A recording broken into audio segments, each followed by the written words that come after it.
everybody, so it's Friday, which means you get another episode of Harley Quinn on DC Universe. We're out all the way up to 10 episodes. We're in the double digits now. There's only a couple episodes left. I really enjoy talking about this show each week with you guys, so if you enjoy it as well, make sure you leave a like and also subscribe to the channel for all the Harley Quinn reviews and also my movie reviews, trailer reactions, unboxings, and all that stuff as well. But yeah, I mean, this is 10 episodes in now to season 2. There's a lot to unpack in this episode. Loads of things had happened in this episode. I was not expecting so much to go on in this. So this episode does kick off with the aftermath of last week's episode where Ivy shoots down Harley's advances for trying to be more than friends. She's obviously still very broken up about that, totally understandable. But she wants to go out because she's really lonely. Everybody's off doing their own thing. She ends up going to Wayne Tower and ends up running into the super sane Joker once again because he's now upgraded to the bartender at Wayne Tower, and they get stuck together for most of the episode since the tower is actually taken over, kind of in the vein of Die Hard, because like the episode's title's Die Hard. There's going to be a lot of Die Hard references in this episode. Like I said, this is a really jam-packed episode. A lot of stuff's going on. I'm really glad they really didn't do the whole A storyline, B storyline in this. It's pretty much, for the most part, just one streamlined story with a few outside players. Obviously, Jim Gordon and Batman's kind of a side story, but it coincides with what's going on since Batman's taking on all the parademons in his pajamas and Jim Gordon's kind of being a sidekick in the Batplane. I thought that was really interesting. Just Jim and Batman interacting. You don't see it too much in the show anymore, but it's fun whenever it does happen. I don't know where Batgirl is in this episode. She's kind of just sidestepped, and we're kind of just supposed to, I guess, assume that she's off doing something else. You think that she would have came and helped in the episode, but who knows. Also, I really love the look of Harley in this episode. She's got her hair down. She's not in the classic pigtails that we all know. It's really cool to see her have her hair down. She's going to go out and drink at the bar. Of course, she does ending up talking to the Joker that's not really the Joker, but he still kind of is. I don't trust him.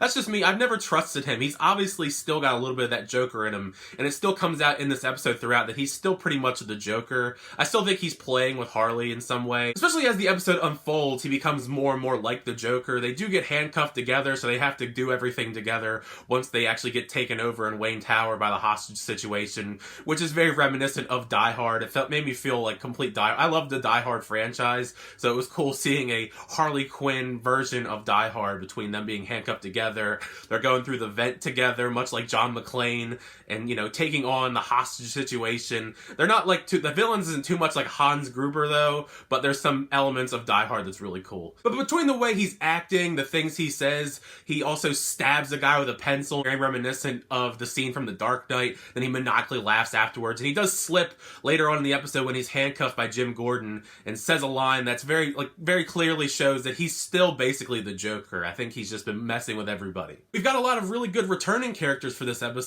Cyborg makes an appearance. We haven't seen much of him this season, which I totally get because of the storylines going on in this season. He's not really crucial to any of them. But also the Riddler makes an appearance. He's super buff now, by the way. Totally impressive. He's been on that hamster wheel for God knows how long now. So he's like super jacked. At least initially, that is the one orchestrating the hostage situation at Wayne Tower. But actually, it's Dr. Psycho. They're working together. Dr. Psycho's working together with the Riddler to take over. He's taken over. He's got the helmet. He's taken over control of all the parademons. He's basically just stealing Harley's plan from a couple episodes that she didn't go forward with. It looks like it's working much better for him, and he doesn't really try to be a super, you know, he's basically a villain. He's trying to just be a villain. Harley was a really bad villain and even says it to her. And yeah, I was not expecting Dr. Psycho to just turn heel that quickly. Seemingly this sets him up as almost the main villain for the rest of the season, which kind of makes me sad as a fan of the character. Hopefully he doesn't get killed off or anything, because I really do love the character. But he puts up this big force field around Wayne Tower so they can't escape, and he possesses Clayface and also King Shark, and they all try and kill the rest of them, Harley and all them, and they fight Riddler as well. Fortunately, Cyborgman, although kind of sadly as well, he says he's going to sacrifice himself to get rid of the force field so they can all escape. So I guess R.I.P. Cyborgman, it's kind of he comes back and he immediately is gone because he sacrifices himself. The way that this episode ended almost kind of confirmed my suspicions about the not Joker in the way that he's trying to manipulate Harley due to the fact that he keeps alluding to having these dreams, so to speak, of things that he's done and he can't remember everything about them, and which leads to Harley actually throwing not Joker Joker back into the acid, basically turning him back into full-blown Joker. So I think that was kind of his plan all along, to become the Joker that we all know, and he was manipulating her into getting his way, which seems like a very Joker thing to do, to try and manipulate Harley. So we'll have to see the repercussions of that in next week's episode and where that goes off with the storyline, because he, now that he's full-blown Joker again, basically, who knows where we're gonna go, especially since, Harley calls him Mr. J. Maybe they're going to have a relationship again, especially since Ivy kind of shot her down. Maybe it's a way to get back at her for not, reciprocating her romantic intentions.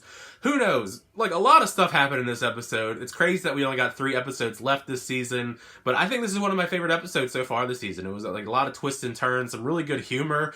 One of the biggest jokes that I just couldn't believe is during the big fight towards the middle end of the episode, where they're fighting the different goons in the Wayne Tower, is the fact that Harley basically gives this guy cancer because she picks up a gun and it's a cancer ray. Like, why would you make a cancer ray? That's terrible.